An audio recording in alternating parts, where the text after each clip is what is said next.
Committee will come to order. We'll ask the Secretary to take a silent roll. We have a quorum present, so we're ready for business. And we've got, before we start with our other business, we've got some minutes to approve. So Senator Guthrie, I think, has got a motion for us. Senator Guthrie? I do, Mr. Chairman. I have reviewed the minutes from January 22nd, 2013, and find them to be in order and recommend their approval. We have a motion by Senator Guthrie. Is there a second? Seconded by Senator Cameron. Is there a discussion on the motion? Hearing none, all in favor say aye. Aye. Opposed, no. The ayes have it, and the motion is carried. Mr. Chairman. Senator Martin, go ahead. I also would like a motion to approve the minutes of January 24th, 2013. I've read the minutes and consider them to be correct. Thank you, Senator Martin. Do we have a second? Second from Senator Patrick. Is there a discussion on the motion? Hearing none, all in favor say aye. Aye. Opposed, no. The ayes have it. The motion is carried. The minutes are approved. And finally, I think, even though it's not on the agenda, I think, Senator Lakey, you had another motion on minutes. Is that correct? If not, we can do it in our next meeting 29th. For January the 29th. Mr. Chairman, next meeting would be appropriate. All right. Thank you. Well, we'd like to welcome everyone who's here today. Frankly, I'm pleased that we have a large group. We have a very interesting, rather complex topic to deal with today, and one in which there's obviously a lot of interest. So we appreciate your interest in this topic and welcome you here. I suspect we have some difference of opinion among some of you as well on what ought to happen with this issue. Now, we recognize that some of you are old pros at testifying and done this many times, and I suspect we might have some folks here who are new in the sense that you've never testified before a Senate committee before. So I want to personally thank you, and thank you on behalf of the committee for your willingness to come and share your thoughts with us. I want to talk to you just a little bit about the process. We're going to do things just a little bit different today than we sometimes do them in the committee. We've got 4 chairs reserved up here in the front, and Senator Patrick, who's the vice chairman of the committee, we'll have him call 4 names at a time, and when your group gets called, if you'd come sit in those chairs, it'll help us just move along a little quicker. We've got lots of people that want to testify, and we want to give as many as we possibly can that opportunity. So when your group of 4 is called, if you'd come up here, we'd appreciate that.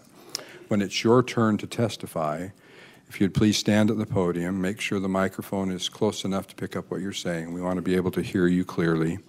Tell us your name. And if the spelling isn't obvious, it would really help the secretary if you would spell your name for her. She wants to get it right. After that, tell us who you represent, if anyone other than yourself. And if it's just yourself, that's fine. Just tell us you're representing yourself. Then tell us what you have to say on the topic. And please remain at the microphone briefly while I check to see if any of the committee members have questions for you. You'll notice that the senators always address the chair before addressing those who are testifying. We would ask you to do the same. Helps us maintain order and decorum, but don't get concerned if you make a mistake. That's fine. If you have written testimony, either a copy of what you say or something that's in addition, because we are going to have to limit the time that you're given to testify today. There's a basket right up here. We'll ask you to leave that written testimony in the basket. When we get started, we'll hear first from the proponents, the sponsors of the bill. Then I've invited Mr. Wayne Hoffman, who's one of the primary opponents, to take some time, and we won't put time limits on them. They've assured me they'll make it as brief as possible. Then we're going to have to limit testimony to 3 minutes apiece, and I'm going to tell you that I don't enjoy doing that. Really would like to give everyone the chance to tell us everything you've got on your mind, but frankly, we've got this committee hearing on Thursday. It may go beyond Thursday, but maybe not as well. So with this many people wanting to testify and some of you having traveled a long distance, we think in all fairness that after we've heard from proponent and an opponent that we need to limit the length of testimony. Now, just another item or two. This issue has the potential to generate a lot of emotion. I understand that, and frankly, it's a good thing to feel strongly about what we believe in. But let me remind everyone that we must maintain a sense of decorum. Your testimony will be most effective if it's respectful and reasoned. We do not allow expressions of support nor opposition from members of the audience, so there's to be no applauding, no cheering, no booing. Let's let those who are speaking speak, and you'll have your chance if you want to speak as well. We will have, I hear that some have wondered, if I sign up today to testify and I don't get a chance to testify, does that mean that I'm out of luck? No, we'll have a new sign-up sheet on Thursday, so if you don't testify today, we will ask you to sign up again on Thursday, so we'll know who's here and who's wanting to testify. This committee meets from 1:30 to 3 on Tuesdays and Thursdays, so we've got a hard cutoff time at 3 o'clock today, so we'll do that. And we may, right towards the end, see if we've got folks that have traveled a long distance that haven't testified yet and give you that opportunity to do that. So, and then again, as I mentioned, we'll continue this hearing Thursday at 1:30 here in this same room. So with that, we'd like to hear first from the bill sponsor, Mr. David Hensley, who's the Chief of Staff for the Governor's Office. So, Mr. Hensley, if you'd take the podium and introduce yourself and who you're representing.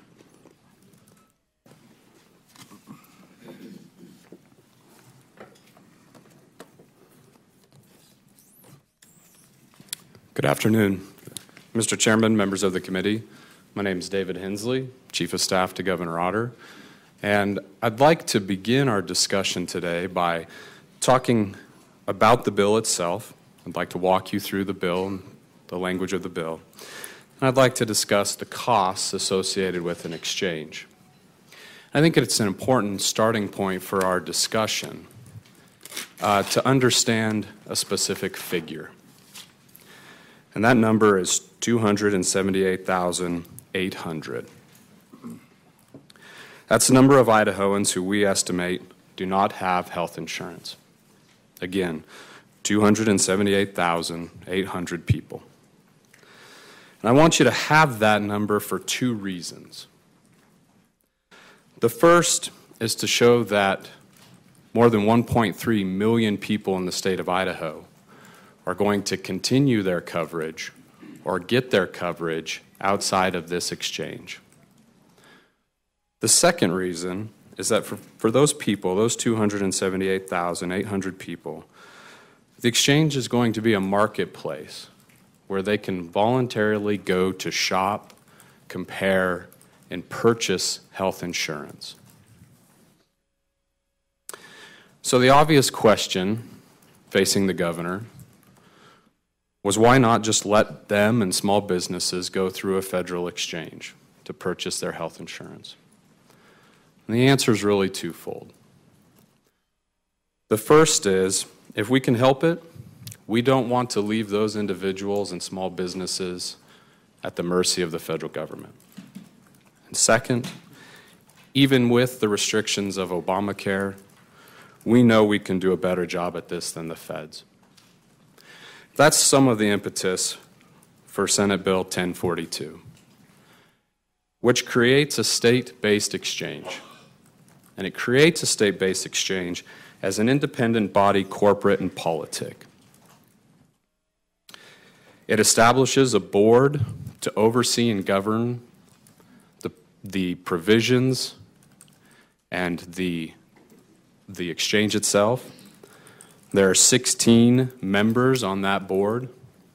2 of them are ex officio, and the director of the Department of Insurance and the director of the Department of Health and Welfare. There are 14 voting members who would be appointed by the governor, serve at the pleasure of the governor, and be subject to Senate confirmation. Of those 14 members, there is a specific breakdown for representation within the bill itself. 3 members must represent different health carriers, 2 members representing producers, 3 members representing individual consumer interests, 4 members representing small employer business interests, and of those 4, there's a spot devoted to each type of small business member depending on the number of employees they have. And then finally, there are 2 members representing healthcare providers. Now, for that board, they are not state employees.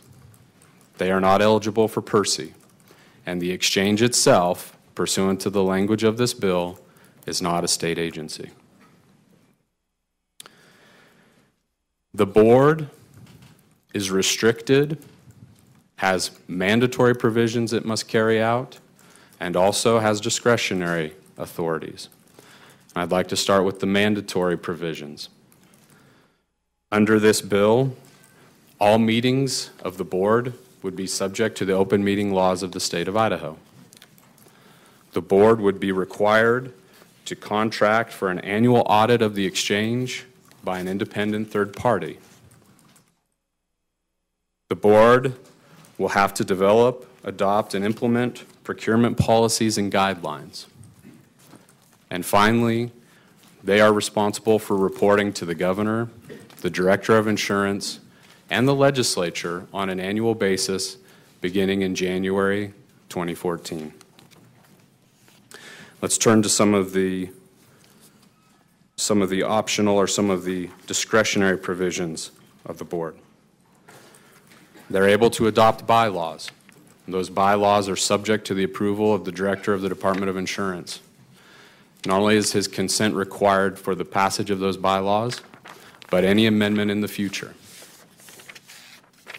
The board is allowed to access and collect fees from participating health carriers, exchange users, or participants, and they can receive funds from any other source.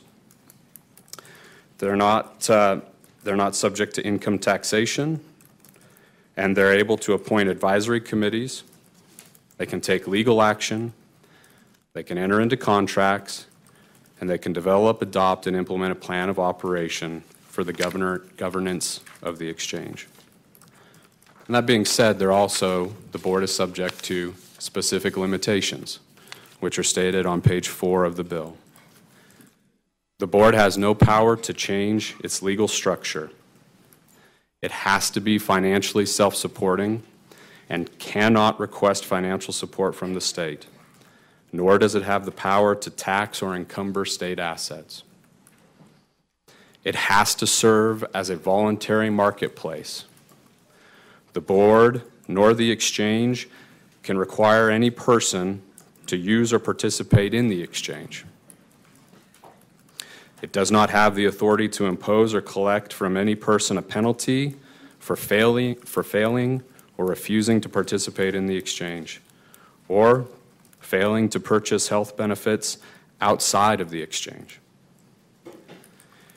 And it is not allowed to attempt or prohibit or preclude a health carrier from offering insurance or standalone dental plans outside of the exchange.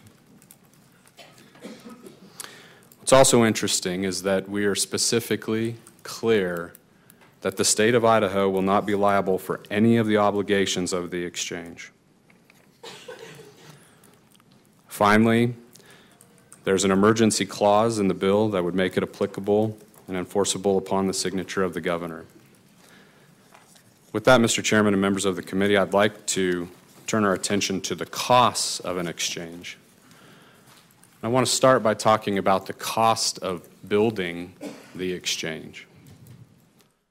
It's estimated that the cost of developing and implementing an exchange could be around $20 million or more.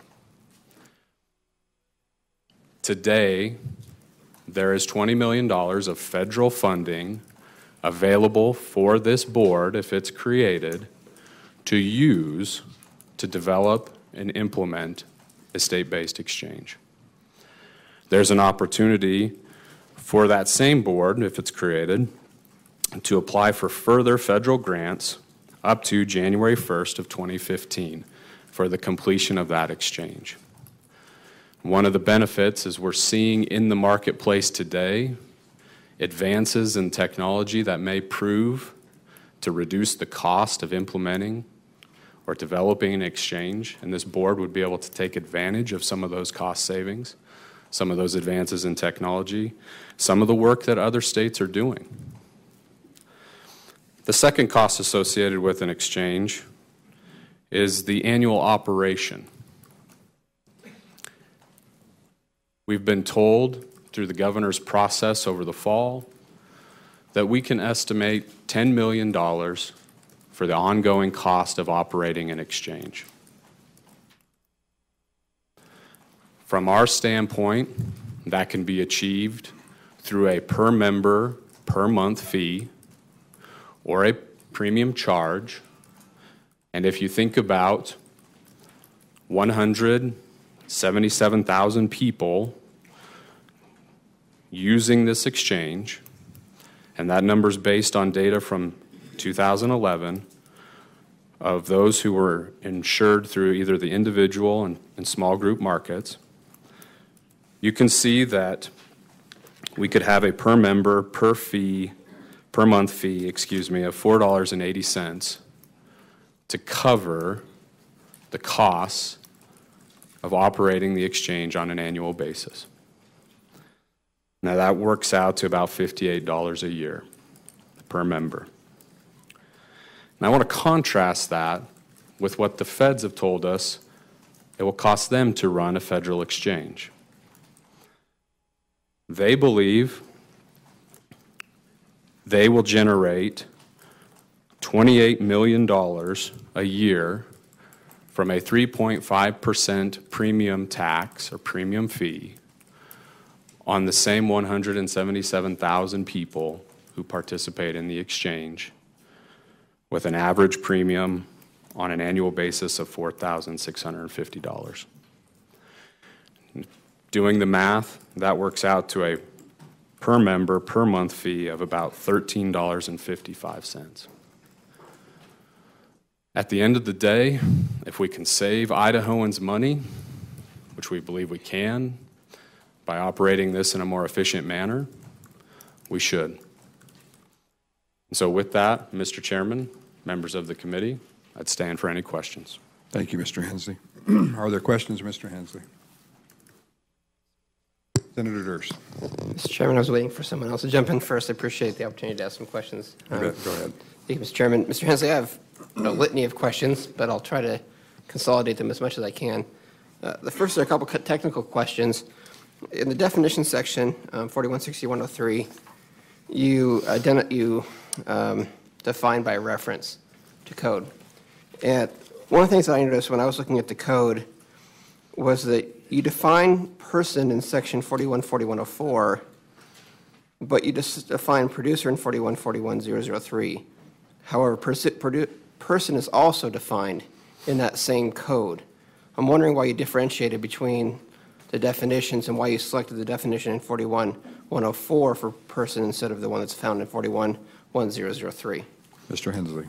Mr. Chairman, Senator, when we went through and looked at the insurance title and the code sections relevant to insurance in the state of Idaho, there are multiple definitions for different terms pursuant to the chapter in which you find those.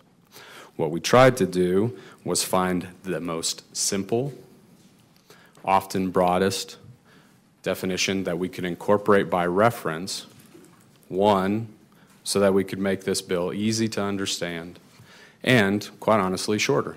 And so it was a question of what's the best definition that we can draw from, and many times that definition may have been found in a different chapter, but the importance of this is that we're trying to provide clarity for those terms within this bill by referencing those other provisions. Mr. Chairman. Senator Durst, follow up. Mr. Chairman, just a separate question. Looking to section 416104, subsection 3, a bunch of other stuff. I think it's 3D3. You talk about, or 3D4, pardon me. You talk about one at-large member for the governing board, and a employee size isn't defined there, but it's teed up with the phrase small employer business interest. Mm-hmm. Hypothetically speaking, could a large corporation still fit the niche of that because there is no definitional requirement on the size of the business that's fitting that at-large position? Mr. Hensley. Mr. Chairman, Senator, it's been my experience in any gubernatorial appointment that the governor starts first with the language of the statute, and in this case, he would be instructed by the legislature that it was your intent, if passed, that you want that position to represent a small employer business interest. So he would start there. It's also been my experience in working through gubernatorial appointments that oftentimes the broader the better, because we can bring the right expertise to the table. So in terms of who that's going to represent, we're also instructed by the notion that small employers right now entail 50 employees or less. That's in Idaho code. So I think the governor would look at all of that and, understanding the intent of the legislature, make a determination, again, that brings the right people to the table. Mr. Chairman. Senator Durst. Just one more for right now, Mr. Chairman, if I could, please. The point that you just made about appointing to the governor is actually where I was going to go next. Looking over the legislation, I'm concerned about the lack of oversight that the legislature has in the creation of this entity. I understand that your intent was to make it quasi-governmental, and I appreciate the rationale for doing that. But I'm wondering why the governor is the sole actor that has the authority to appoint members. We've got other organizations that we've created in this body that have been given the authority to the Supreme Court or to the legislative branch. Why does the executive branch get the final say on who might get to control such a huge piece of our state's economy? Mr. Hensley. Mr. Chairman, Senator, I'd be remiss if I didn't point out the governor doesn't have the final say. We were very specific that the governor makes the appointments subject to confirmation by the Senate. We believe that that level of oversight, that vetting process, very consistent across many other gubernatorial processes and appointments, works. And so we used the model that we have before us today. And again, I think that if you're talking about oversight, having those individuals come before this body, being able to have discussions about their approach is going to be key to making sure that we have the right people at the table.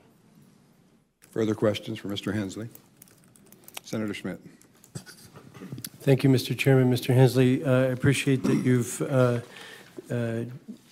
put in the bill that the board and the exchange in the state will not have liability. And I guess my question is, what is the risk for this entity that will be handling money? Mr. Hensley.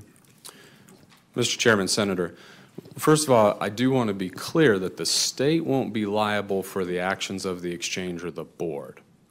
The board won't be liable for actions that it does that are consistent with the chapter, with the provisions of the act, and with its authority. This entity can be sued and can sue. And so, like many entities, corporations, etc., that power, just as well as the accountability, goes with the board. Okay, thank you. Further questions for Mr. Hensley? Senator Lakey. Mr. Chairman, thank you. Mr. Hensley, you know, we've received a lot of comments on this on both sides of the issue. One of those we receive is, why not wait a year? Take a wait-and-see approach and see what happens with the regulations. Could you expound a little more on your position why we should do this now? Mr. Hensley. Mr. Chairman, Senator, I'd answer that question in two ways.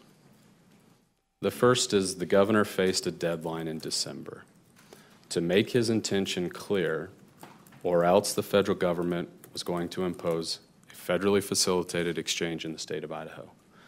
Consistent with his position, he has always maintained options so that he can partner with the legislature in that decision-making process.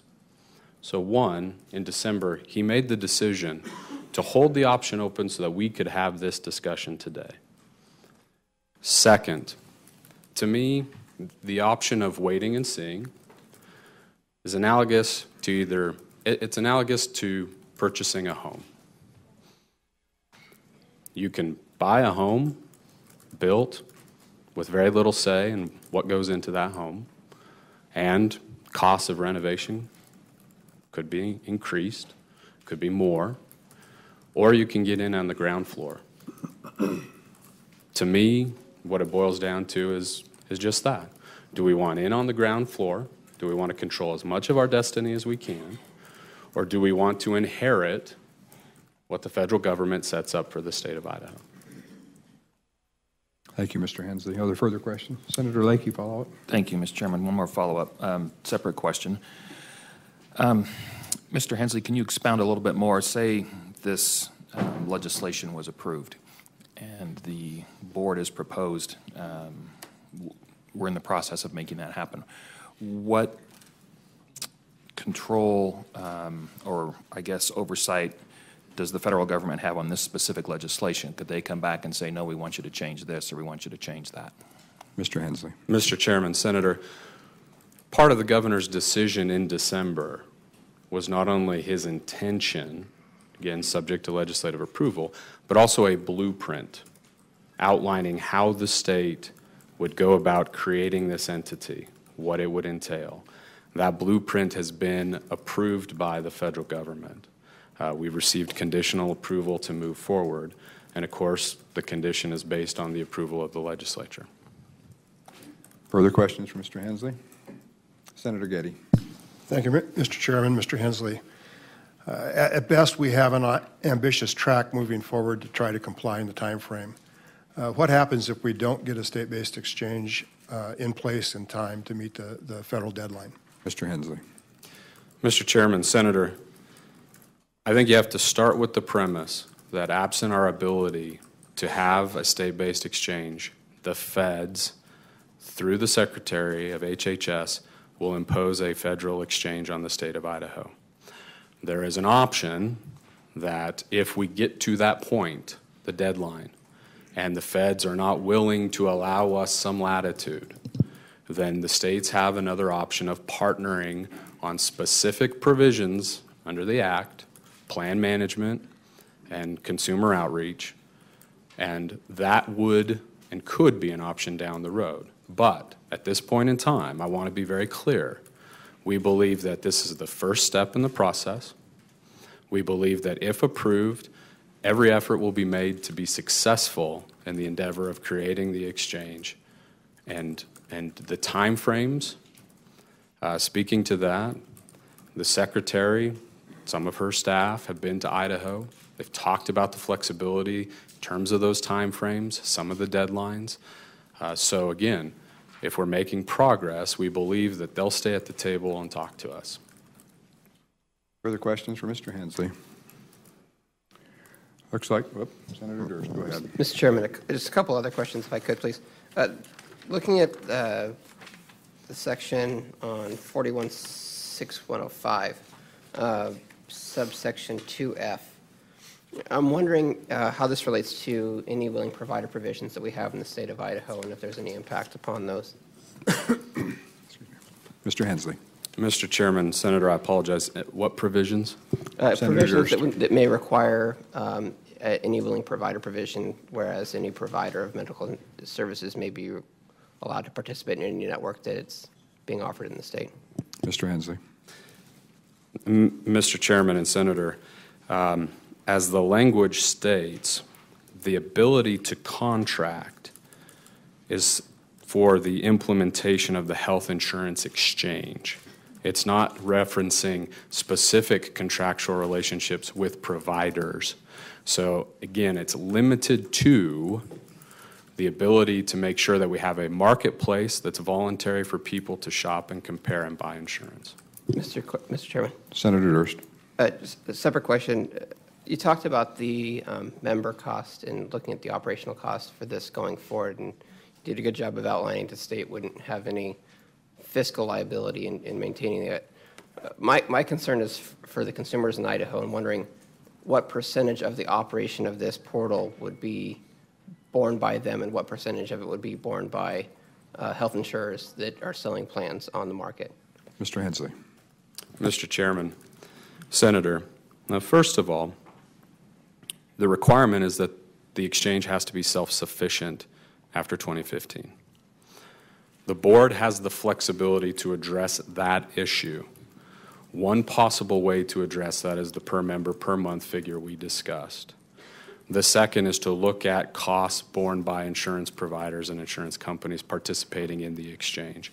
They'll have the ability to do both, and the goal is to have the most cost-effective marketplace possible for the consumer.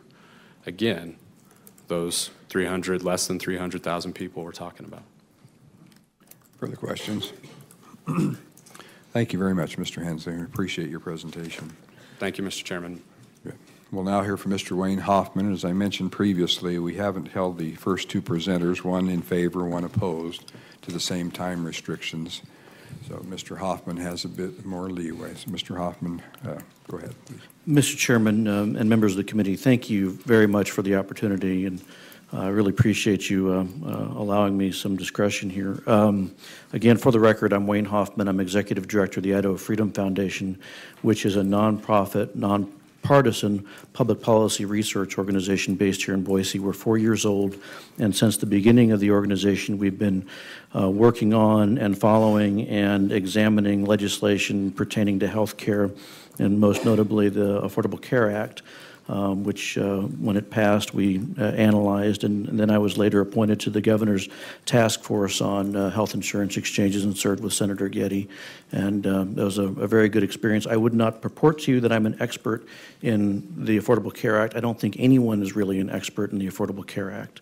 In the interest of full disclosure, I don't think it's an issue, but I do have a small conflict in that I did buy insurance from Senator Cameron in the mid-'90s. It was a good policy. How did that work out for you, Mr. Hoffman? It worked out pretty well. Great. And then I have, for the purposes of the committee, I have a list, and if the page could take it, of 1,100 or 1,200 people who have signed our petition opposing the state insurance exchange. And then before you leave, I also have, hang on just a second, sir, a little policy analysis that our researcher did, Parrish Miller, on why other states have rejected a state insurance exchange, and it compiles what each of the 24 states have said about implementing a state insurance exchange. So I'm going to break my presentation Mr. down. Hoffman, can I interrupt you for just a moment? Were you expecting the analysis to be distributed to committee at this time? That's fine, sir. I only have one copy of the petition signatures, but the others you can certainly distribute. Okay, thank you. Go ahead. Or you can wait. It's at your discretion, whatever you choose, sir. So I would like to go through my presentation in two parts. First, to talk a little bit about the state exchange issue, and then look at the legislation itself, if I may. The first item is this notion that Idaho will be able to in some way control its destiny. We've looked at the regulations. I have a copy of the regulations here, and this is what you have to conform with. And by the way, not only do you have to conform with this, but you also have to conform with regulations as yet unwritten. And you know, I do agree with the parallel that Mr. Hensley raises with regard to purchasing a home, except to this point. If anybody said to you, "We'd like you to buy a house," and then naturally you'd say, "Well, how much is that house?" And you'd say something like, "Well, it's between $100,000 or $200,000. And then you'd say, "Well, how many bedrooms does it have?" "Well, 4 or 5. Okay, well, that's strange. "How many bathrooms?" 2 or 3. There's so many unknowns about this, and most people who were told that about buying a house would say, I'm not going to do it. And that's basically what you're being presented with here today. You will not be able to control your destiny because you don't have any real control over the rules, which were written back in Washington, D.C. We call this phony federalism. You have a state agency or a state entity, which I'll get to later, running it, so you have this assumption that we're in control, but we're not. This results in extremely little accountability, and state and federal agencies and officials blaming each other when things go wrong, and your constituents are left in the middle. I've been told that it's sort of like the DEQ and the EPA, and we'd much rather dealing with the DEQ than the EPA. I would confess that it's somewhat easier and nicer to talk to somebody in Idaho, but I'm at a loss to what the advantage is for an Idahoan to call up the state insurance and exchange and be told, well, we were just following some federal law or federal rule. I'd actually say the better parallel, the better comparison is the relationship between the state and the food stamp program. And we talk about that all the time, and I hear legislators year after year after year complain about how little control you have over the food stamp program. You can make changes around the edges. You know, maybe we'll distribute food stamps twice a month instead of once a month. But beyond that, your ability to control it and your ability to manage it the way you want to is left totally in the hands of Washington, D.C. You have no flexibility. You hear things like Idaho will be able to have a seat at the table. Well, no. The federal government sets the rules and you comply with it. There is no seat at the table. And by the way, there is no table. And if there were a table, then when the federal government was writing the rules for the state insurance exchanges, the first thing HHS would have done is call you up and say, what should these rules look like? And all of you know that never happened. So I don't know why we somehow think that suddenly the federal government is going to invite us to sit down at the imaginary table and talk about what rules should look like. You hear things like Idaho can back out later on. Well, true, that's in the statute, but that's also true of Medicaid and food stamps and all the other entitlement programs that you are administering that you wish you could get out of, but you can't because you have people who are determined to get that benefit or entitlement. The state is not required to administer these optional programs, yet you do because it's presumed that there's no way you can get out of them. You create an agency, and as Ronald Reagan said, there's nothing as eternal on earth as a state or government agency or federal agency. You've been told that if we don't do this, insurance agents will lose their jobs. I have to break it to you. Insurance agents are going to lose their jobs, and I think they'll lose their jobs faster because we will be assisting in the dismantling and the destruction of the insurance industry as we know it. Under a federal exchange, you've been told that premiums will go up because we'll be part of a national pool. That's not true. We will not be part of a national pool. There are specifications in the law that say that you can set rate areas within state borders. But I got to tell you something. State or federal exchange, premiums are going up. We've read research that shows your premiums in Idaho will actually double.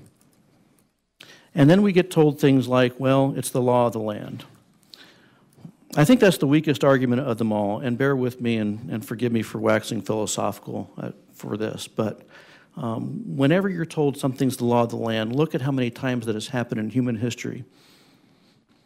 It's the law of the land, you can't rebel against the king. It's the law of the land, you're not allowed to sit on the bus where you want to sit. It's the law of the land, you can't throw the tea in the Boston Harbor. It's the law of the land, we get to lock up people based on their ethnicity as recently as 1943. And the people who fought those laws paid high prices, but they were proven right.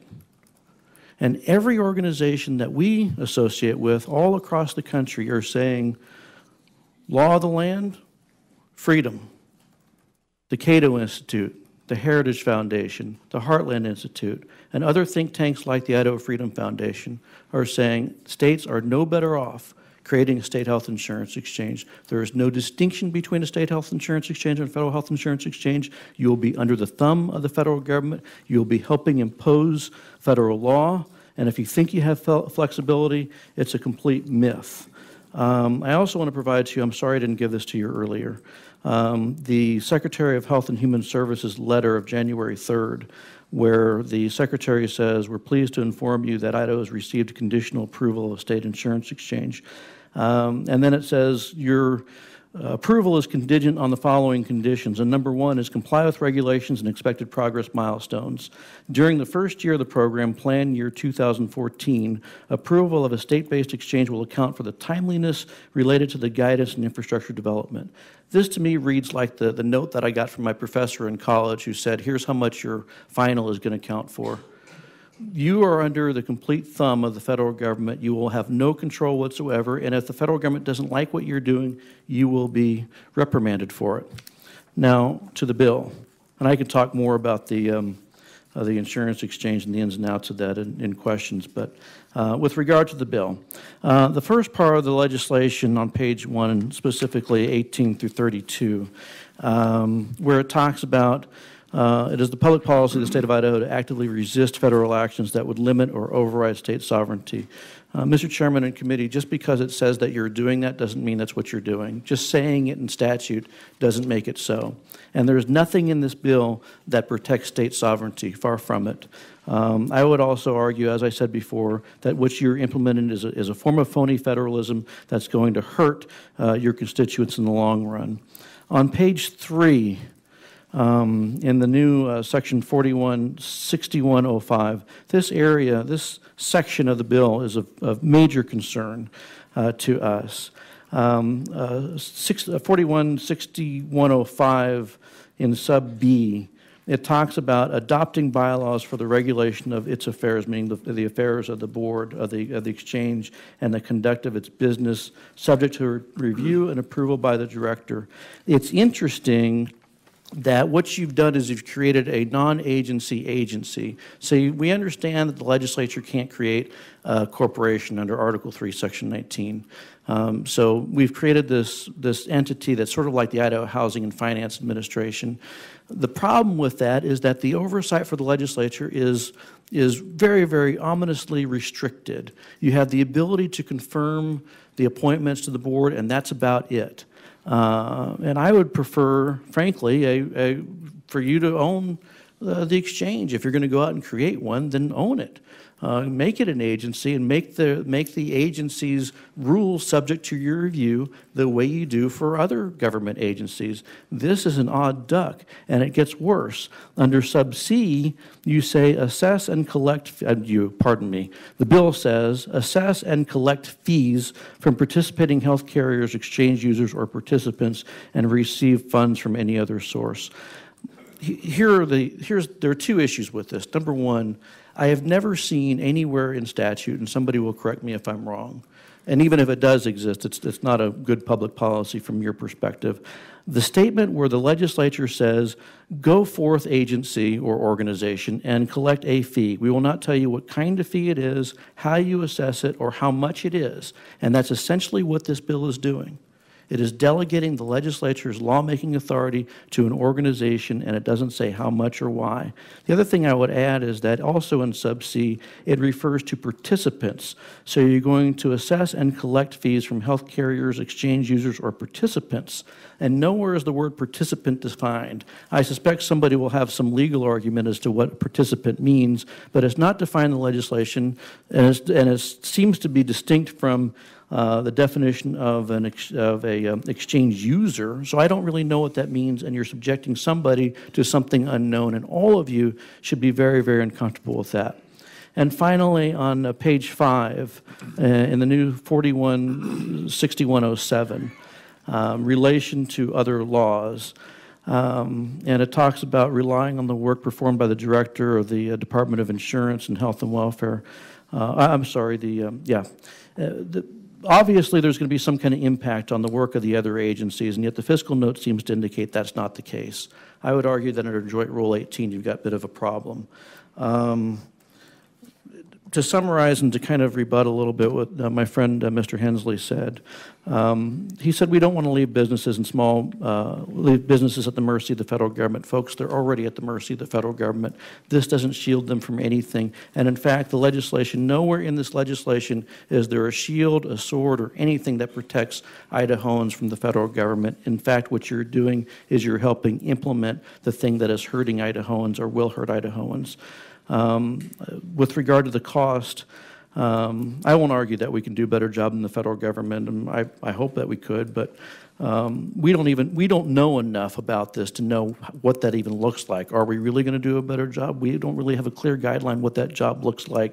The cost, we don't know. When I was serving on the work group, we were told it was going to be $3 or $4 per patient per month. Now we're told it's in some instances, we're told it's more. We were also told at one point that a state exchange was going to be more expensive than a federal exchange. Now we're told the reverse of that. So the rules and the conditions keep changing. Mr. Chairman and members of the committee, this is a bad piece of legislation. Obamacare is a bad piece of law, and this doesn't help it at all. In fact, what you're doing is you're implementing the vehicle that will be hurtful to Idahoans in the short run and in the long run. I urge your opposition to the bill. Thank you, Mr. Chairman and committee. Thank you, Mr. Hoffman. Are there questions for Mr. Hoffman? Folks, I just want to remind you that we mentioned right up front that we don't have public displays of either support or opposition. So we appreciate your sentiments, but we're going to ask you not to applaud. Are there any questions for Mr. Hoffman? Thank you, Mr. Hoffman. We appreciate it. Mr. Chairman of the committee, thank you very much for the opportunity. Mr. Chairman. Oh, excuse me. I think a couple of us. Senator Cameron, I'm sorry. We do have some questions, Mr. Hoffman. Senator Cameron first. Mr. Chairman, Wayne, it's good to see you. Wish you were still a policyholder. I missed that $2.50 commission check that I was getting. 2 years ago, and you've been head of the Freedom Foundation, I think you said 4 years. Yes, sir. 2 years ago, the Joint Finance and Appropriations Committee passed a bill to try and get ahead of what we saw was coming. And you and I had a meeting, had a discussion, and you were in my office, or just outside my office, actually, standing in the gallery. And you indicated, because at that time we thought we'd be forced to have a federal exchange, which is, as I do agree with you, I think both exchanges will certainly harm my industry, for which I readily disclose and need to make record of that again. But 2 years ago, you indicated that that as long as we pulled back that Department of Insurance appropriation bill that allowed money for the implementation or the ability for the connectivity to the federal exchange, that you would support a state-based, state-run exchange, but opposed a federal exchange. In fact, I think your words were, Dean, if you'll pull that back, we will not stand in the way of a state-based exchange. What's changed since that in 2 years? What caused your change in position from what you shared with me 2 years ago to recently? Mr. Hoffman. Mr. Chairman, Senator Cameron, I don't recall that quite candidly.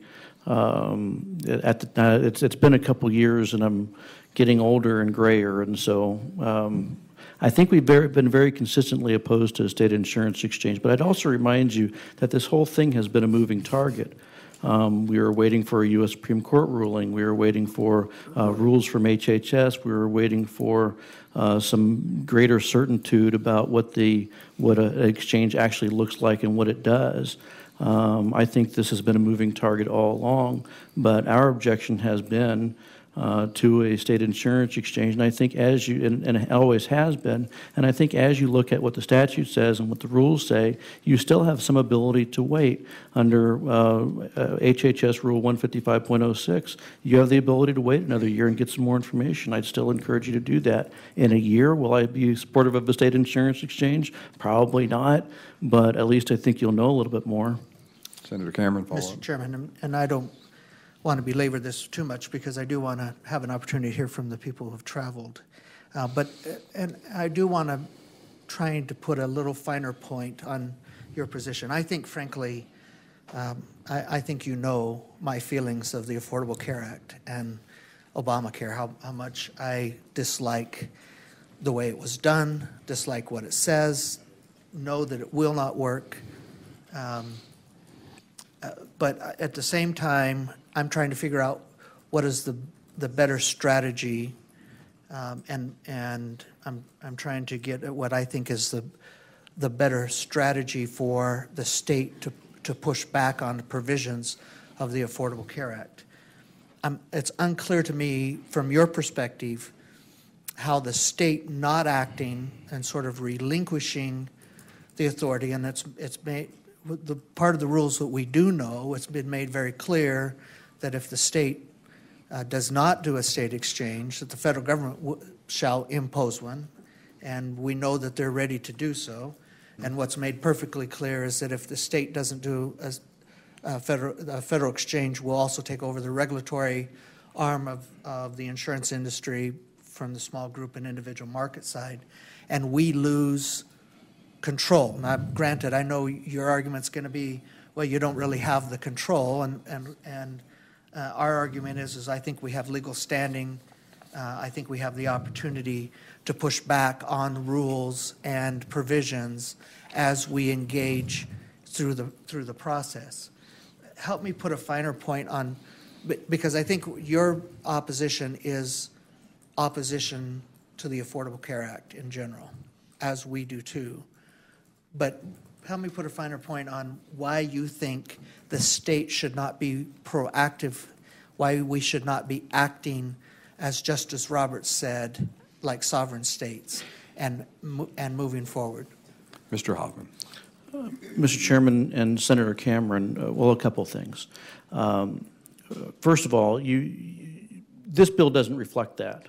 I mean, there's nothing in this bill that creates a table for you to sit at, for one. So there's no sovereignty. What you're talking about doing is simply creating an organization or creating an entity, and then, I don't mean this in a derogatory sense, but hoping and praying that, luck will turn your way and you'll actually get a say on how the thing operates. And that's not how this should work. What you're doing is operating on a wing and a prayer. And that's not good public policy. If you really want to have some control over it, do what the other 26 states are doing and push back and say no. They're acting as separate independent sovereigns. They're recognizing there's no upside to creating an exchange. There's no upside to implementing this law. They recognize there are too many unknowns.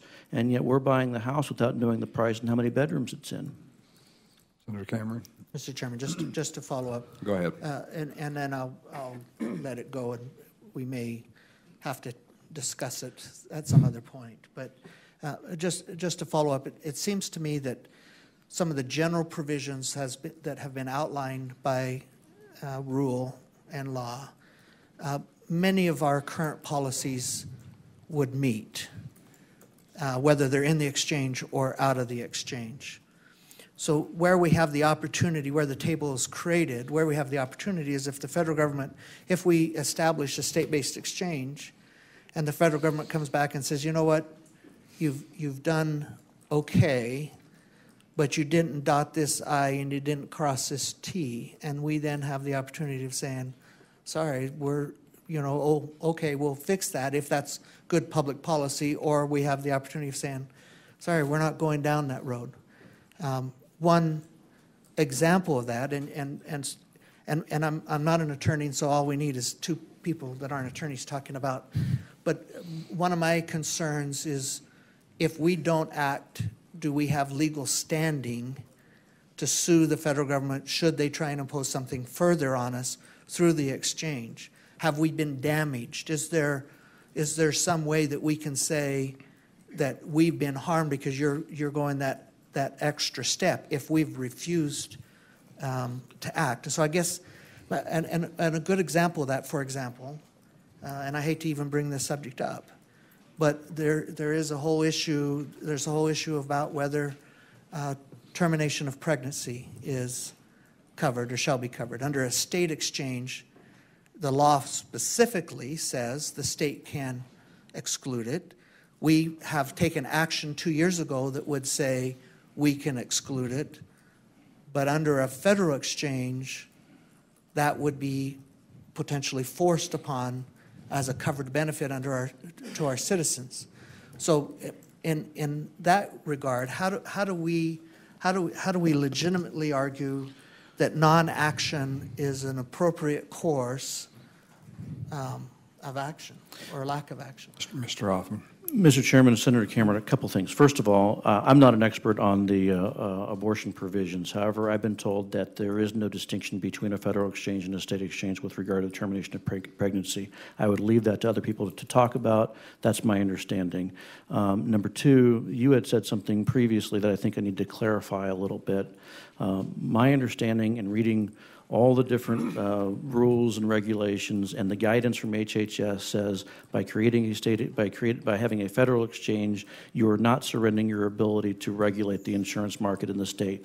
That's directly out of the regulations and the guidance that backs that up. That says you still have control, and that's annotated in one of our research papers, and I can point that out to you. But to your question, the flip argument is also true. The state of Oklahoma is pursuing a lawsuit against HHS, against the Secretary Sebelius and Secretary Geithner, specifically with regard to the tax credits. And I won't get into all the ins and outs of how that works. I think there are others who want to speak to that issue. But Oklahoma's case is predicated on the notion that Oklahomans are not forced into participating in an exchange because the only way the penalty provisions or tax provisions apply is under a state exchange. And businesses and individuals who live in a state with an insurance exchange, with a state insurance exchange, find themselves having no standing to sue over those provisions. So the opposite may be true, according to the Oklahoma case. Further questions? Senator Guthrie. Thank you, Mr. Chairman, Mr. Hoffman. Just for clarification, I'll be quick. You talked about the law of the land being a weak argument, and you went on to cite times in our history where we had went contrary to the law of the land, and which led me to believe that you think this is one of those times. And I just want to make sure, because the way I understand the options now, we can do a state-based or default to a federal exchange. Do you favor a federal exchange, or what your message is saying we should do nothing and fight any exchange? I just want to make sure I clarify what your position is. Mr. Hoffman. Mr. Chairman and Senator Guthrie, my argument, the statement about it being the law of the land is coming from some of the supporters of implementing a state insurance exchange. Their statement is, well, we've got to do it because it's the law of the land. And my point is that there are plenty of times in history where patriots, where legislators, where ordinary individuals say the law of the land is wrong and we have to continue fighting it. My advice to you is to do what Idahoans are asking you to do, which is to continue fighting it. And by the way, it's not just Idahoans that want you to continue fighting it. There are other states. I've been on the phone with groups from all over the country who are concerned that Idaho's adoption of a state insurance exchange will be the scratch in the veneer that leads to the total implementation of this very, very bad tyrannical public policy. Further questions? Senator Lakey. Thank you, Mr. Chair. I'll also be brief. Wayne, I mentioned earlier, or Mr. Hoffman, I mentioned earlier that we'd received a lot of comments both for and against. Some of those comments against that I have received seem to indicate or that they have this hope that if we don't do it, then the federal government won't be able to do it. They won't be able to pull it off. Are you clinging to that position, or what's your thought there? Mr. Hoffman. Mr. Chairman, Senator Lakey, that isn't one of the arguments that the federal government never anticipated. Certainly Congress never anticipated that there would be federal exchanges operating in 26 or more states, and then partnerships on top of that. There are people who believe that in addition to the magnitude of the project at hand, that Congress also must appropriate money at some point or other. And then there are people who are clinging to the argument that Congress never gave the federal exchanges authority to impose some kind of a fee associated with the federal exchange. There are a lot of arguments, a lot of moving parts. It's not that argument is not my favorite. It's one of many that I think should compel you to oppose a state insurance exchange.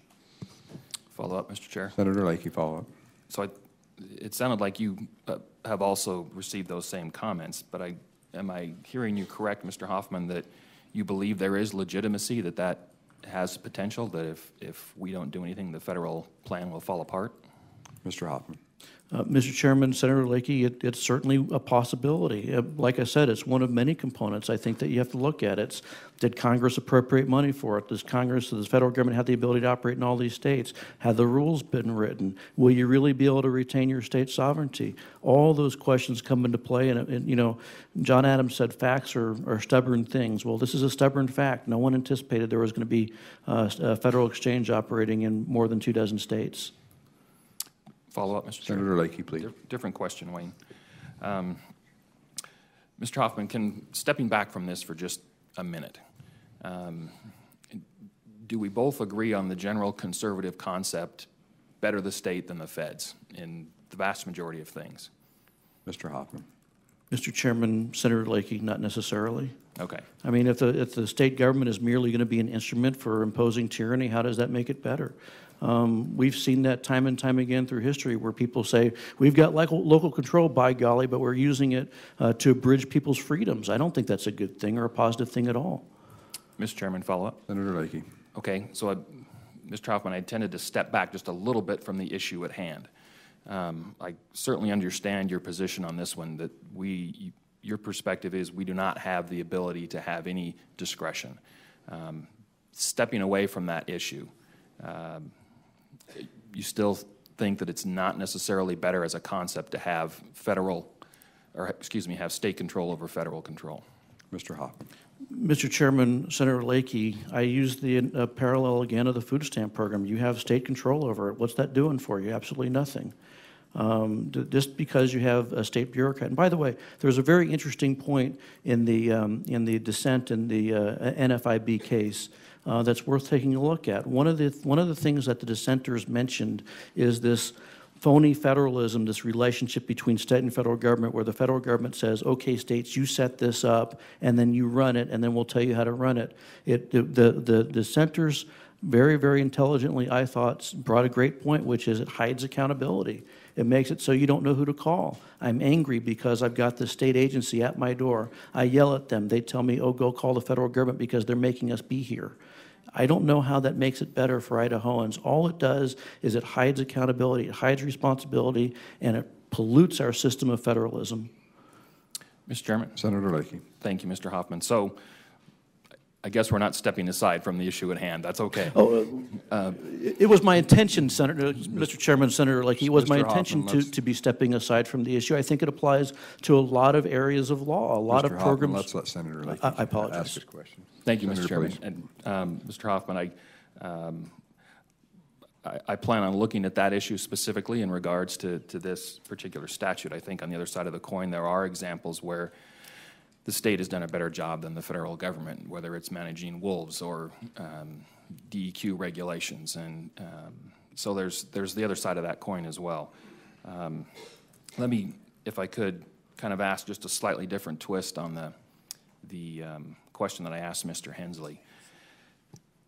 I asked him, why not just wait? You know, why not wait a year or two or whatever? The other side of that coin, why not go forward as a state? And if there is some hope of the state having some discretion and exercising some degree of autonomy, or at least being easier to deal with, why not go forward with the state, and if we don't like it in a year, let go? I think it would be easier for the state to let go than the federal government to let go. So why not move forward with this, and if we don't like it, change? Mr. Hoffman. Mr. Chairman, Senator Lakey, the provisions for how you make that transfer from state to federal or federal to state is spelled out in code and rule, and so there's a process for that. It's not a matter of the federal government saying, no, we're not going to let go of it. There's a procedure in place that the states can utilize to take over a federal-controlled exchange and make it a state exchange. It's outlined, and I can get you a copy of that. The issue, again, is once you control it, name me an example of a government program going away. Once you have it, you will always have it. It's much harder to extricate yourself from it than to get into it. And I don't know why you'd want to take possession of something where the rules haven't been written and the policies and procedures haven't been defined. It's setting yourselves up to fail. And if that's the case, you will own everything that is wrong and broken in Obamacare. Senator Getty. Thank you, Mr. Chairman. Mr. Hoffman, this is a good document, but you mentioned things are fluid. Can you put dates to the quotes that you've provided here and dates to when the states have made the decision on what to do with the state exchanges? Mr. Hoffman. Mr. Chairman, Senator Getty, we certainly can do that. I know a lot of the dates are fairly recent because some of the decisions came after the December 2012 decision by HHS. I'm sorry, the deadline by HHS. Senator Getty. Mr. Chairman, Mr. Hoffman, that would sure help me a great deal. Thanks. Further questions for Mr. Hoffman? Mr. Chairman. Senator Cameron. Mr. Chairman, may I ask a couple more questions? Go ahead. Mr. Chairman and Wayne, in your remarks, you indicated a comment about the pooling nature, and So I guess I want to get my arms around your thought process in that regard, and it relates to the document that you have provided. A number of states have significant more mandates than Idaho. We've done a pretty good job of rejecting the mandates over time, and because of that, we've been rewarded with lower prices for our consumers. And granted, they're not low enough, but setting aside comparatively to other states, our rates are lower than anybody else's, and therefore have the dubious honor of perhaps having our rates go up the most under a federal system where you have some unified, whether it's pooling, and you sort of dispelled that, and I'm not sure why, so I'd like you to explain that. But would you not also agree that some of these states, for example, New Jersey and others, their mandates are so high, their costs are so high, that frankly, the pooling might benefit them? It's easier for them to say, yeah, we'd like to join in with Idaho because they'll help lower our rates, or we'd like to be, our rates are already high because we've already accepted all of the mandates that the federal government is considering.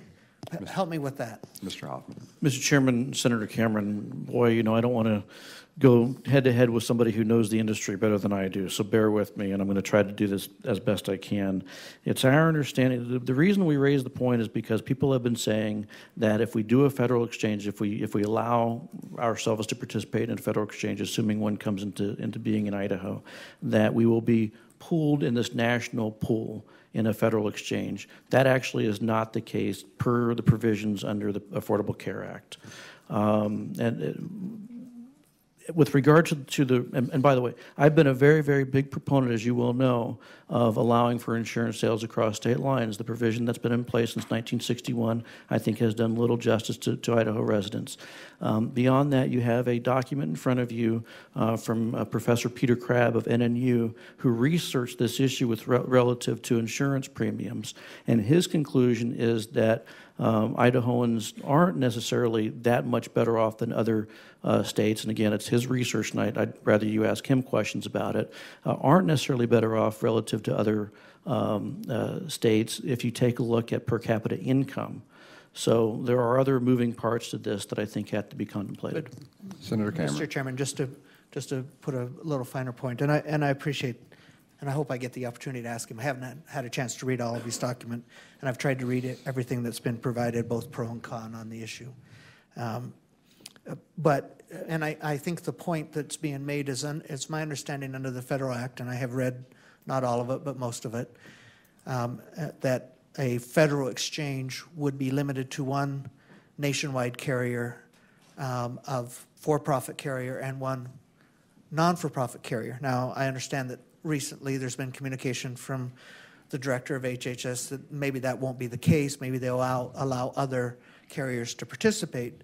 But the point being, a nationwide carrier of whatever name you want to use is not going to come in and provide a specific policy for Idahoans. They're going to, if it's a federal exchange, they're going to provide a policy that has most of the mandates that are on all the states, all 26 other states. They're going to provide a policy that includes all of those mandates, and therefore we get lumped in with the poor decisions of other states.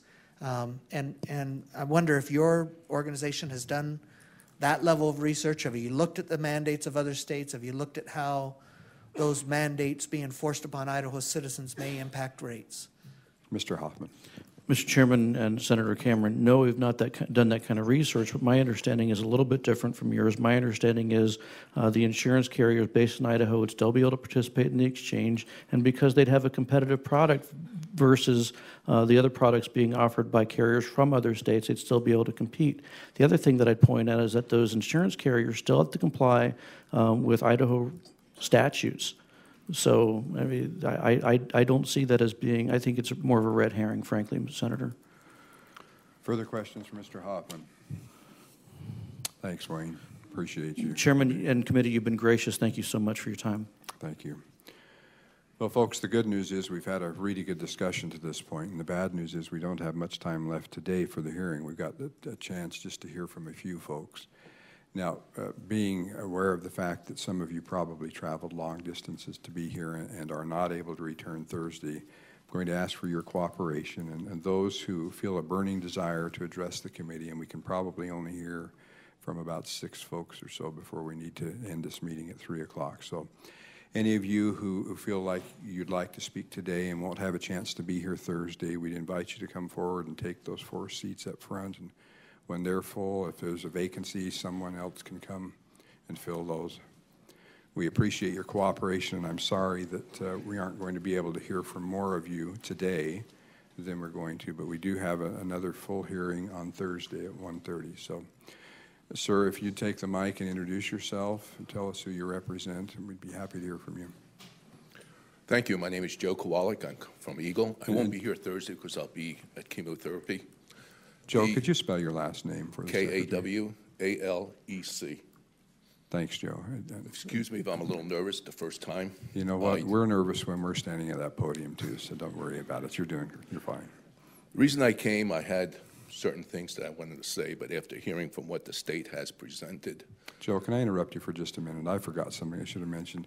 We've got the page running the timer now, and we're going to restrict everybody to 3 minutes so we can hear from as many folks as possible. And he's going to start that over for you since I'm taking your time. It'll turn yellow when you've got a minute left, so after 2 minutes, and it'll turn red when the 3 minutes are up. So, sorry. Go ahead, Joe. Okay, thank you.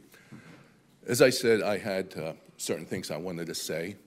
One of them was I do not know why the state wants to reinvent the wheel. You have Medicaid for children. You have Medicaid for adults. Certain tweaks, certain modifications could be made. But put that aside, I'm really surprised at the state coming up with certain legislation that amounts to a state agency. And to put it simply, since I'm a simple-minded person, is that what they're proposing is a 16-member panel to be confirmed by the state legislature, by you senators, to interface with the federal government, making up its own rules at any given day and any given time, and interfacing with the participants. The participants could be anybody in the state, meaning me, meaning anybody in this room. And the legislature is left out. The only control you have is to confirm the members. And they also have the ability to get other sources of finance, which is, from what I understand, within the legislature. That could be taxation upon the state. All the participants could be taxed. I mean, this is a wormhole. It just sucks in everything, sucks in the oxygen. What we're looking at is 16 mini-czars controlling one of Idaho's industries, the insurance. I don't see any upbeat in supporting this legislation. And I, for one, am in a critical time in my life where I do need medical care. Luckily, because at VA, I am able to be taken care of, but other people are not. But that put aside, I do feel very strongly that the state is a sovereign state, a sovereign nation, so to speak, and we have the ability of saying no to the federal government, regardless what they do, because they themselves don't know what they're going to do. Okay, the fact remains is I'm against it, and I hope you all support that. That's all I have to say. Thank you, Mr. Kowalik. We appreciate your testimony today. Thank you, sir. Next, please. My name is Eric Pedersen. I'm from here in Boise. I won't be here Thursday as well. Thank you for joining us, Mr. Pedersen. Thank you. I'm against this, against any form of health insurance exchange. Senator Cameron had asked before, what is the better strategy for the state to push back? And he also asked, in certain situations, whether or not we have a legal standing to sue the federal government. And I'm glad he asked that because I'd like to answer that. And the answer is that we don't need a legal standing. We have God-given rights. And the better strategy is simply to stand up and say no. In fact, our country was in this situation, and Thomas Jefferson was in this situation in the 1790s. And what he did is, well, actually, I'll read to you what he said. This is from the Kentucky Resolutions. This was in response to the federal government usurping authority and passing the Alien and Sedition Acts. He says, the government created by this compact, meaning the Constitution, was not made the exclusive or final judge of the extent of the powers delegated to itself, since that would have made its discretion and not the Constitution the measure of its powers.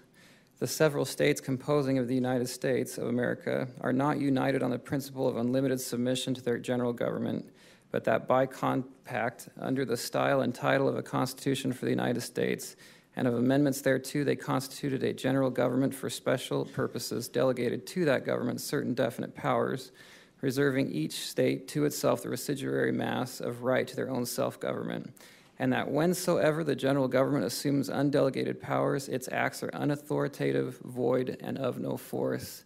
Now, this act passed by our federal government. The power to do so was never delegated to it by us from the states, and it is therefore unauthoritative, void, and of no force. And Senator Lakey's question about whether or not, if we do nothing or if we say no, whether or not it might fall apart, the answer to that is it doesn't matter. It doesn't make any difference. We need to stand up for our liberty. This is a gross violation of our liberty, and if we're too scared to stand up for it, we'll lose it. Thank you, Mr. Pedersen. Appreciate you. Let's have these folks here, sir, and then we'll get to you if that's okay. They've been sitting there for a few minutes. Thank you. Thank you, sir. Thank you. Thank you, Chairman Tippett, committee members. My name is Fernando Veloz. I am with MS Administrative Services. Fernando, could you spell your last name? Veloz, V as in victory, E-L-O-Z. Thank you very much. I'm here representing the Employer Health Coalition of Idaho. You guys have received a list of those members, Chairman. Mr. Chairman, if you have can I have your permission to distribute that to the members? That would be fine. Okay, sure. great. The Employer Health Coalition of Idaho roughly pays out $345 million in sponsors and employees in their health care. And roughly they cover 154,000 employees, retirees, and their eligible family members. Mr. Veloz, maybe we misunderstood. Did you have something to distribute now? Actually, or? The secretary should have those. Okay, the secretary tells me that's in the packets of information the committee Thank you, members have received. Yeah. Thank you. Go ahead. EHCI members and the member companies are aware of the problems of quality, access, and cost of health care to both their employer and the employees. We believe in a market-driven system to manage the cost of health care. We are very interested and engaged in how the law of the Affordable Care Act is being administered. EHCI is a firm believer and supports Senate Bill 1042 for the following reasons. It's a product tailored to our needs. A one-size-fits-all does not fit the state of Idaho. For Idaho, we are looking for a specific solution that fits the unique needs for the state of Idaho. Local control. We want control of this marketplace, and we believe that it is an important aspect of not only the businesses, but our employees' lives. Quality assurance. We want this quality assurance to remain at the state level and put on and administered through the Department of Insurance. Accountability. We want the state exchange to be accountable to Idaho businesses, local healthcare providers, local insurance plans, individual consumers, and other stakeholders within the state. We don't want this to be handled at the Washington, D.C. level. Jobs. The health insurance industry provides thousands of jobs in the state of Idaho. With the federal exchange, we see these jobs at risk. Lower cost. Idaho enjoys some of the lowest costs and lowest insurance rates in the country. We want to keep these low rates as a coalition of employers. We favor that, and we do not appreciate anything that will increase the cost of health care. Currently, we've learned of this 3.5% premium tax, which would be levied on all Idaho insurance policies. Basically, in the long run, the state will come out better with the state exchange, and we'll be ending up paying less for these premium tax dollars, and also to administer the state exchange. Gentlemen, Mr. Speaker, in the long run, a creation of the exchange is inevitable. The EHCI and businesses want the freedom of establishing this freedom of choice, regarding the options of access to health care. That is why EHCI favors a market-driven society, one that is sponsored by the state through the state exchange. EHCI supports Senate Bill 1042. Thank you very much. Thank you very much, Mr. Veloz. I think we've got Dominique next, and then this gentleman, and then we'll start here and work down. Thank you very much. Mr. Chairman, thank you. members of the committee. Thank you. It is a privilege to be here today. Unfortunately, I cannot be here on Thursday. Dominique, would you please introduce yourself? Yes. And who you're representing? Thank you. My name is Dominic Gelsomino. I'm the state chairman of the Idaho Federation of College Republicans, the oversight body of 8 college Republican chapters throughout the state of Idaho. Thank you, Dominic. Would you spell your last name for the My secretary, last name please? is Gelsomino. Thank you. Mr. Chairman, may I have your permission to present the committee with the Patient Protection and Affordable Care Act, also known as Obamacare? I'm not sure we want it, Dominique. Thank you for the visual aid. Sure. Mr. Chairman, members of the committee, this is the Patient Protection and Affordable Care Act, also known as Obamacare, over 3,000 pages. This is the U.S. Constitution. Within it, the Bill of Rights constitutes 17 pages total. Mr. Chairman, members of the committee, in the first century of our Lord, Tacitus in ancient Rome said that the more corrupt the state, the more it legislates. And of all coincidences, today in my political science class, my constitutional law class, we began the chapter on commerce. And that is what my argument will be on today. What is wrong with Obamacare, first of all, because we have to look at this on the national perspective. Obamacare was a bill that was introduced and passed by President Obama and the Democratic majority in Congress as a health care bill. It was interpreted by the Supreme Court on a 5-4 judgment as a tax. So therefore, in it all together, the law is a tumultuous mess. One that, along with $16 trillion of debt, will put my generation, Senator Durst's generation, and our grandchildren in the most ambivalent and most destructive debt that we will never be able to afford to pay off in our lives. And that in itself is enslavement. So how does this relate to commerce? Article 1, Section 8, Clause 3 states that the Congress has the power to regulate commerce with foreign nations and among the several states and with the Indian tribes. So why is this not commerce? Well, it's forcible. Since when has the government been able to force us to do anything since King George himself? So why is the state exchange wrong on our level? It's an extension of Obamacare. That is plain and simple. It is a breach of the 10th Amendment, which gives the power not vested in the Congress to the states and the people respectively. It is the destruction of businesses. My father, who hires CNA nurses for the Treasure Valley, who helps my mother put me through college out of pocket so I do not have debt when I get out of school, is losing business big time. And in sum, the most important thing, gentlemen, is that your employers, your voters, the people of Idaho, do not want it. So what must be done? 24 other governors and states have rejected this. They have said no, and they have stood up for the 10th Amendment. I would just like to close with one final quote from George Washington, and this is addressed not to you and the committee, Mr. Chairman, but to the people. The power under the Constitution will always be in the people. It is entrusted for certain defined purposes and for a certain limited period to representatives of their own choosing, and whenever it is executed contrary to their interest or not agreeable to their wishes, their servants can and undoubtedly will be recalled. George Washington. Thank you, Dominic. Mr. Chairman. Question. Senator Durst. Would the presenter yield to a question? I'm sorry, Senator. Who are you wanting to yield to a question? Oh, Senator. excuse me. Dominique, would you yield to a question? Mr. Chairman, I yield for a question. Thank you, Mr. Chairman. Dominic, what do you say to folks that don't have much currency in the argument that we should just oppose Obamacare? For those of us that think that that's the law, and whether we support that law or not, believe that that's the way it is, I'm hearing a lot of folks say that that's where we should stop. What do you say to folks that don't buy that and there's no currency in that argument? Mr. Gelsomino. Mr. Chairman, Senator Durst, may I ask for clarification? I'm pretty confused on your question. Senator sir. Durst, would you restate the question? Mr. Chairman, yeah, absolutely. What I'm saying is that some of us think that Obamacare is a good thing. Okay. And all I hear from you is we should stop Obamacare. We don't like Obamacare.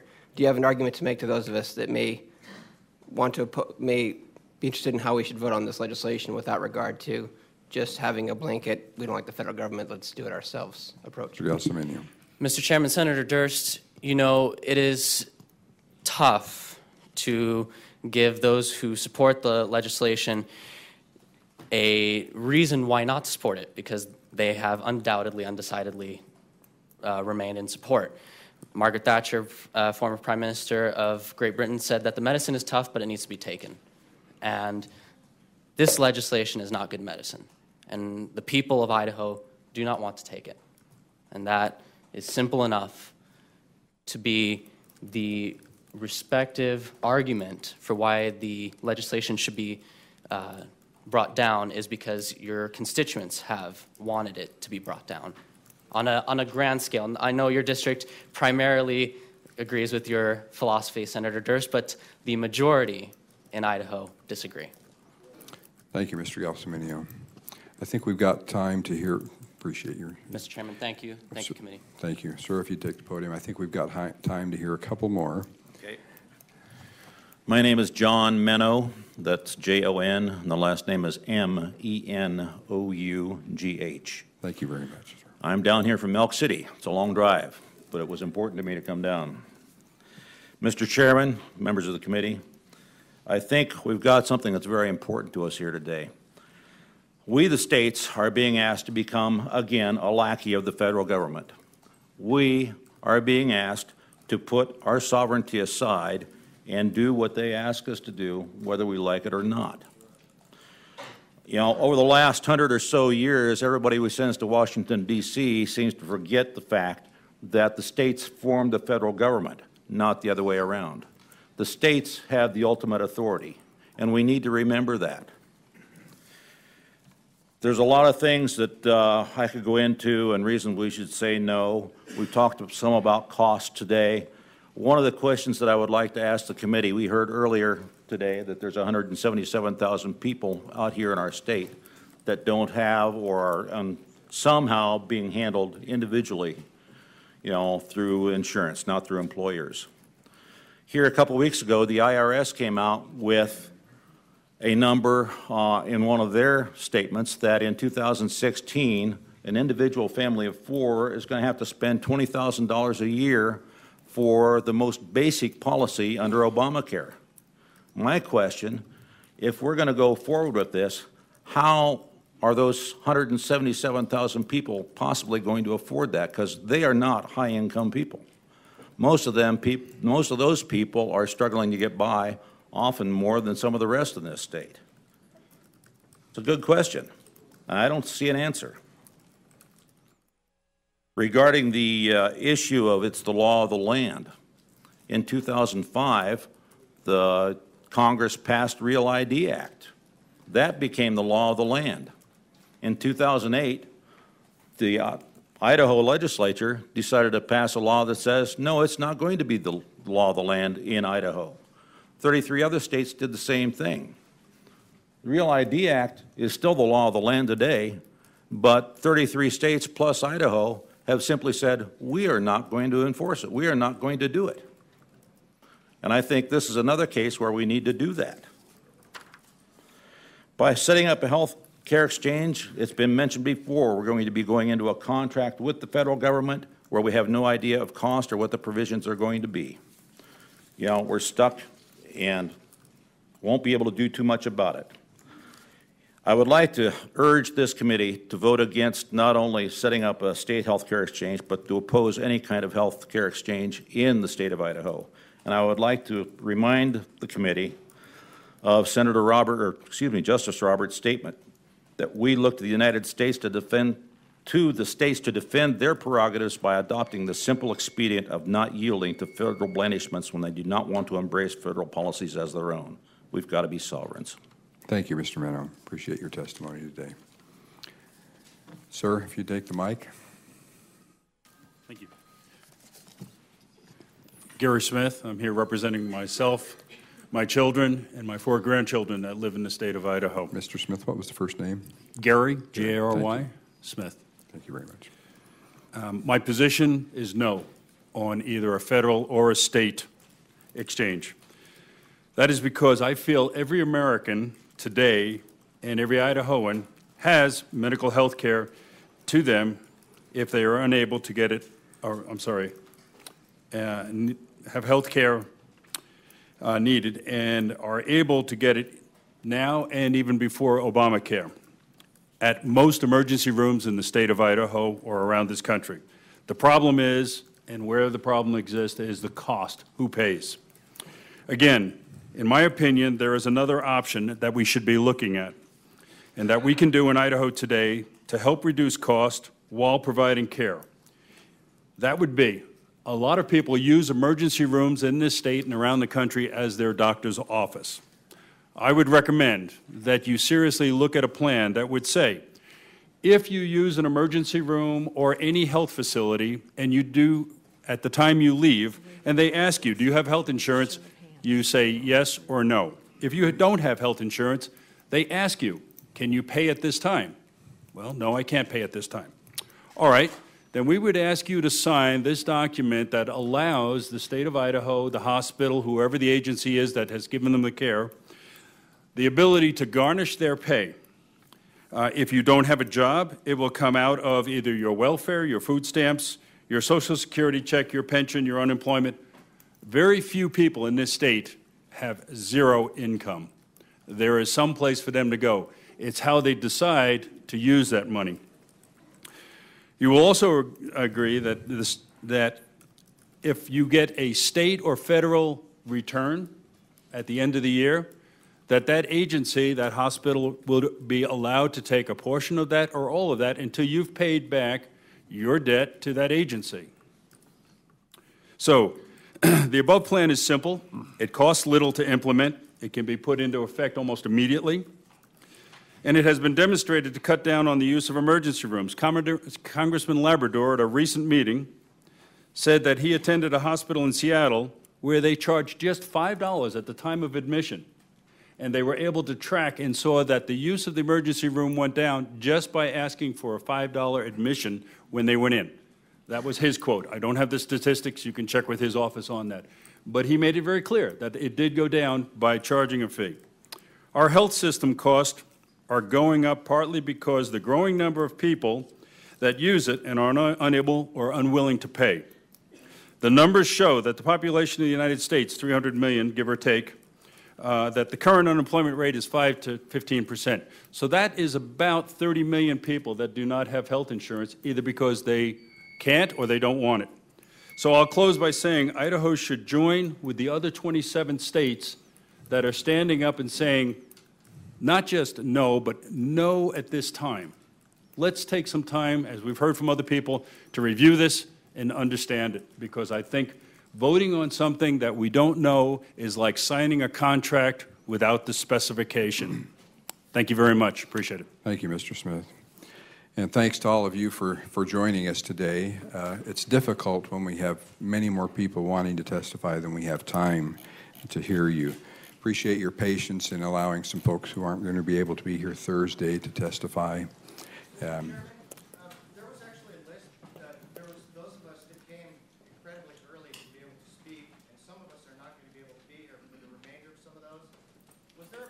Reason why we abandoned the list to be able to allow whoever it was? And sir, that was my decision, and I invited folks who felt strongly they wanted to testify and weren't going to be able to be here Thursday to come forward. So it was my decision to abandon the list to accommodate some of those folks. Will this actually be used at the next Sir, hearing? no, sir. We'll have a new list Thursday, and I'm sorry. There's a tremendous inconvenience for a lot of people, and we apologize for that. I think we've done the best that we could.